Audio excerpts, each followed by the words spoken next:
I'm Boyd Mott Jr., fifth generation funeral director at the Mothe Funeral Homes. Welcome to the Big Easy. New Orleans is home, traditional funerals, jazz funerals, gumbo, and Mardi Gras.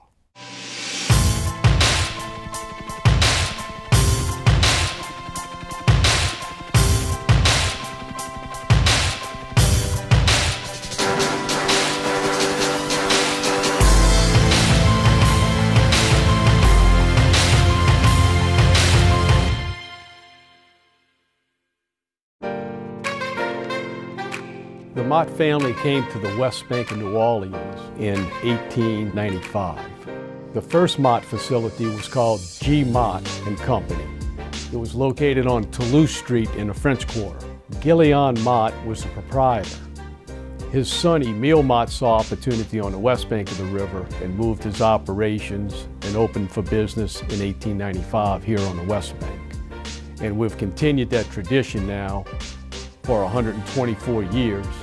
We're a sixth-generation family, owned and operated business. Myself, along with my sister Laurie, represent the fifth generation of our family.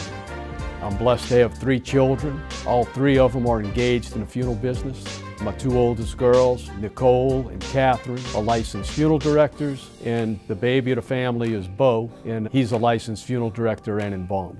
My father, who is 85 years old, continues to work every day. He puts a suit on, shows up, and he's still a relevant part of our family business. The Mott business model changed significantly when my father made the acquisition of West Lawn Cemetery. We had never envisioned being in the cemetery business. So the 1990s brought several years of acquisitions. We have expanded from the Algiers community, going down in Plaquemine Parish, as well as going west along the Highway 90 corridor.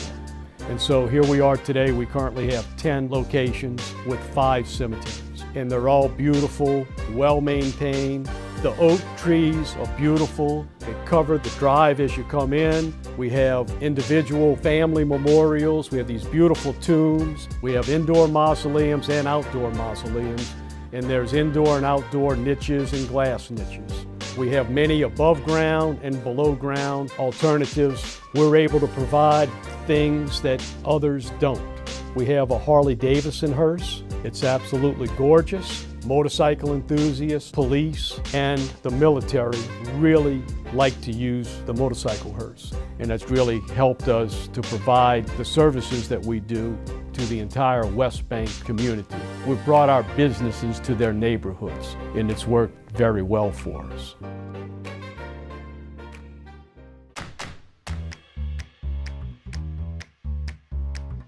People, when they come to New Orleans, they love New Orleans. It's not only the red beans and rice, not only the New Orleans Saints and Mardi Gras, but it's jazz funerals, and it's a lot of tradition. Funeral traditions in New Orleans are sometimes unlike other places of the United States. The water table in New Orleans is very low, and most of our burials today take place above ground. And so the cemeteries accommodate families in building mausoleums, which are large structures with many crypts, and also single-stand monuments or memorials that are called tombs. Earlier on, they recognized the water tables were so low, they built a cemetery plot that was called a coping. A lot of cemeteries still bury in the ground, but make no mistake that the ground has been raised. Another thing that is unique to New Orleans is a family can have a burial site for generations. Grandmother and grandfather were buried, maybe mom and dad, and some of the children, all in the same grave. Now remember, the graves above ground, it's usually a tomb, and there's room for many burials because they reuse the place. Meaning, when it's time for a burial, if enough time passes and if conditions allow, they'll remove the casket from the burial site. They'll gather whatever family artifacts that they can, and they're kept sacred, and they're cared for, and they stay in the receiving area of the tomb. And then that space is cleaned, and then the day of the funeral, the new casket is placed into that space. New Orleans has a heritage of jazz. The jazz is also brought to the funeral. The traditional jazz funeral begins what is called a dirge. A dirge is traditional Christian music that is played in a somber manner, where the beat of the music is a little slow. And there is the first line and the second line that follows the jazz band to the gravesite. The first line comprises of the immediate family and the next of kin. And the second line is usually distant relatives and neighbors. And the dirge is played on the way to the grave. It's very somber, marches to a slower beat, and you can feel the grief in the mourning as you make your way to the grave. Once the minister or the priest commits the body to the grave, the spirit's set free. And the music follows that, and the tempo of the music comes up. It gets a little louder. The music tries to bring the people to a better place, to a happier place. The second line starts to smile and starts to dance. And eventually there's a release and people are joyous, they're smiling, and they're walking carefree because they know that there's nothing they can do except have wonderful memories, and they joy in that person reuniting with other family members in the afterlife. And the families leave the cemetery knowing that they're the ones that have survived and will continue the traditions with their family and to show love and caring for one another as they move out of the cemetery and go on with their personal lives. I don't think anybody else does that exactly that way in New Orleans. August 29th, 2005, New Orleans was changed forever. Hurricane Katrina came rolling through, and what wasn't underwater was destroyed with wind. People left New Orleans like I've never seen. We've been here for hurricanes before. Katrina was a monster. I made a decision personally, as well as my father and my sister, that we were going to stay, and we were going to take care of the things that families entrusted us to take care of. Certainly this building was built in 1938, has seen many hurricanes and has survived them all. We cared for 6 employees and we had 10 bodies, and we took care of all of that, and we never lost anything. When Katrina was over, the New York Times, other papers came and interviewed me during those times. They asked me what it was like to be here. It was an eerie silence in New Orleans. The streets were empty.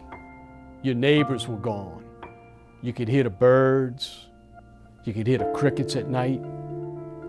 It was dark. We had no power, no lights. When nighttime came, it was a silence in the city. Every morning I drove to check on things here at the funeral home and my employees. The military set up food and water. I would pick those items up and I would bring them to my staff. We had a small generator going here to keep the lights on. Mothe Funeral Homes had the only funeral directors in the city. We assisted the local coroner's offices in the recovery of not only people that were discovered after the storm that had died, but also in the recovery of caskets that had left their places and the floodwaters carried the caskets to other places. 11 funeral homes, roofs were destroyed, along with our cemeteries. Our funeral home in Plaquemine Parish was gone. It sat in 14 feet of water for more than 60 days. The first year after Katrina, Mothe Funeral Homes had lost more than 100 calls. Family members went to live with their children and other family members outside of New Orleans, and they never came back. New Orleans was changed. The hardships were incredible. We fought daily to overcome those things. It wasn't until 2017 that we caught up to those Katrina numbers once again. Here we are in 2019, and I'm optimistic about the future. We've been able to grow our brand, and bring the new people to Mothe Funeral Homes that have found New Orleans to be their home. We've helped educate them in the traditions of a New Orleans funeral, and that in and of itself has been pretty exciting. Mothe Funeral Home has a business plan, and part of that business plan is to put together the best team that we can to serve the consumer.